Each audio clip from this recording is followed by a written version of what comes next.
नमस्कार, मी रुचिता.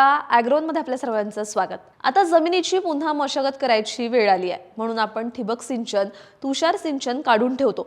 पण हा संच तसाच काढून ठेवला तर तो लवकर खराब होऊ शकतो आणि सिंचन ही आपली मोठी गुंतवणूक असते. ती लवकर खराब झाली तर त्याचा तोटा होतो.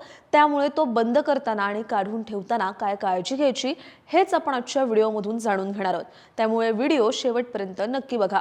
सुरुवातीला आपण हंगाम संपल्यावर लगेच काय करायचं त्याची माहिती घेऊयात. सगळ्यात पहिले तर नळ्या स्वच्छ करायच्यात, कारण संपूर्ण हंगामात त्यांच्यामध्ये माती, शेवाळ आणि क्षार साचलेले असतात. त्यामुळे नळ्यांची स्वच्छता करताना फ्लशिंग, ॲसिड ट्रीटमेंट आणि क्लोरीन ट्रीटमेंट करून घ्यायची आहे.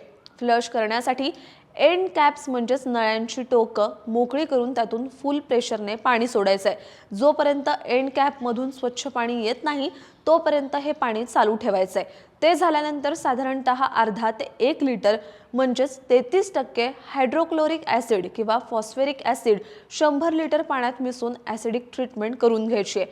ही प्रक्रिया साधारण 24 तास करायची आहे, जेणेकरून साचलेले क्षार विरघळून जातील. त्यानंतर क्लोरीन ट्रीटमेंट करून घ्यायची आहे. त्याच्यामुळे शेवाळ आणि जीवाणू वाढत नाही. यानंतर नळ्या चांगल्या वाळून द्यायच्यात. त्यात पाण्याचा थोडाही अंश राहू द्यायचा नाहीये. हे सेम तुषार सिंचनाचंही करायचंय, ज्यामुळे तुषार सिंचनाच्या पाईपमधून माती आणि क्षार निघून जातील. आता संचाला काय फक्त नळ्या नसतात, त्याला फिल्टर, ड्रिपर या गोष्टी सुद्धा असतात.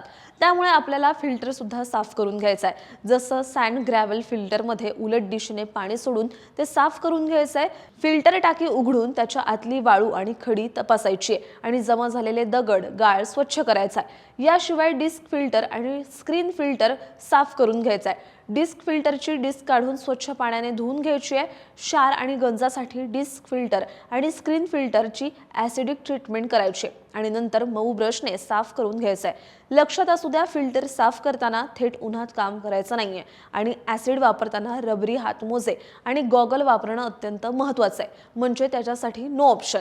यानंतर ड्रिपर किंवा इमिटरची स्वच्छता कशी करायची ते पाहूयात. त्यासाठी प्रत्येक ड्रिपर काढून तपासायचा आहे. जर तो बंद असेल तर बारीक सुईने आणि पाण्याच्या दाबाने साफ करून घ्यायचा आहे. ड्रिपर तर आपले क्लोरीनच्या प्रक्रियेत स्वच्छ निर्जंतुक होऊन जातात, पण खराब झालेले ड्रिपर बदलायचे आहेत आणि काढलेले ड्रिपर झिपलॉक पिशवीत किंवा कोरड्या डब्यात ठेवायचे आहेत. सिंचनाचा संच बंद करताना त्याची स्वच्छता तर पाहिली. आता येतो आपला महत्त्वाचा भाग, तो म्हणजे सिंचन संच वापरात नसताना त्याला कसा ठेवायचा. जेव्हा आपण या नळ्या गोळा करून म्हणजेच गुंडाळून ठेवू तेव्हा आपल्याला त्याची काळजी घ्यायची. म्हणजे काय करायचं तर सगळ्या लॅटरल पाईप शेवटापासून गुंडाळत आणायच्यात.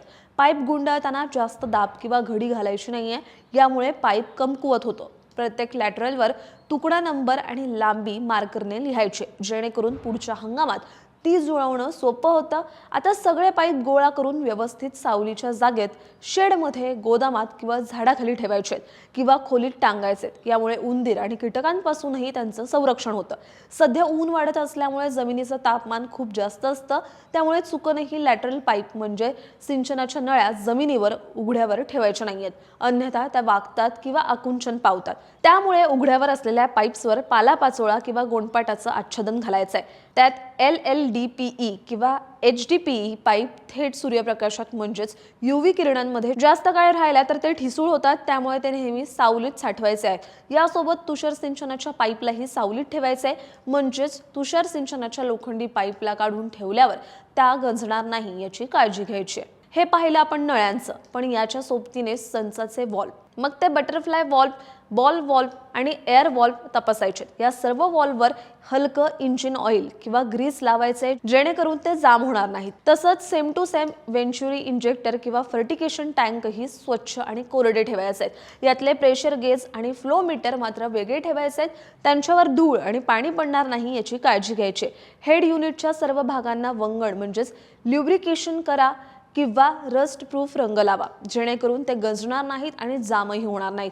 तसंच तुषार सिंचनाच्या स्प्रिंकलरला वाळवून बंद डब्यात ठेवायचा आहे. त्याचा संबंध ऊन आणि पावसाशी येता कामा नये. या व्हिडिओसाठी महात्मा फुले कृषी विद्यापीठातील मृदा व जलसंधारण अभियांत्रिकी विभागातील प्राध्यापक डॉक्टर राहुल शेलार आणि वसंतदादा शुगर इन्स्टिट्यूटच्या कृषी अभियांत्रिकी विभागातील सचिन पाटील यांनी माहिती दिली आहे. तुम्हाला ही माहिती कशी वाटली हे कमेंटमध्ये नक्की सांगा आणि अशाच शेतीविषयक आणि नवनवीन माहितीसाठी ॲग्रोवनला सबस्क्राईब आणि फॉलो करायला विसरू नका.